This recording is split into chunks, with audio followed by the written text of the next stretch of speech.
On a day like this, baseball teams have one last chance to improve their rosters. The trade deadline is today at 6 p.m. Eastern. The biggest trade so far has been star pitcher Max Scherzer.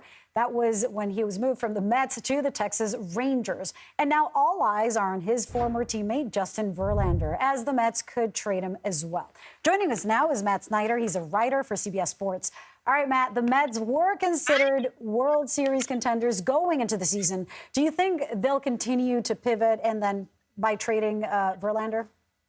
Yeah, you just mentioned it was one last chance to improve your team. That would be for contenders. The Mets are not. This is one last chance to try to tear everything down, or at least shed a lot of salary, as they did with Scherzer. Justin Verlander makes a lot of money. He's getting up there in years. He's a future Hall of Famer, but he's past his prime.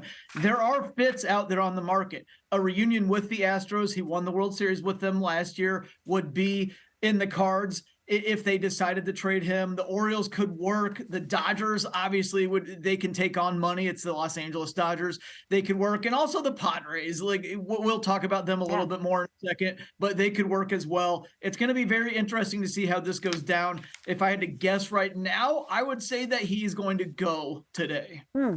So you mentioned the Padres. They have spent an enormous amount of money and are underperforming the expectations. What do you think they're going to do?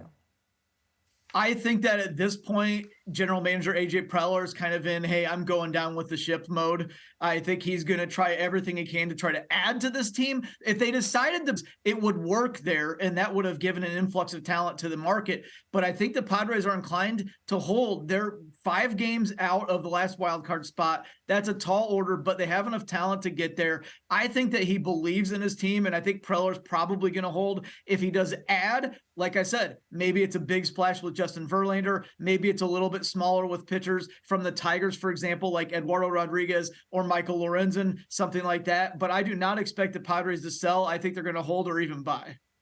So one team that decided not to make a trade was the Angels, the Los Angeles Angels. They chose not to trade their star, Shohei Ohtani. How has he improved the team?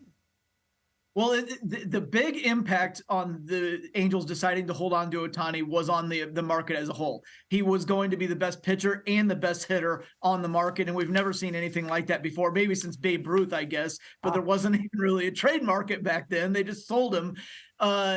It was a big deal to have the Angels decide to keep Ohtani, because when they did that, they looked like they might be a seller. Instead, they became a buyer, because if you're going to keep Ohtani for the last 2 months, you might as well go all out. They traded for all-star starter Lucas Giolito. They made deals for C.J. Cron and Reynold Grichuk. As mentioned earlier, Grichuk hit a home run yesterday in his Angels debut.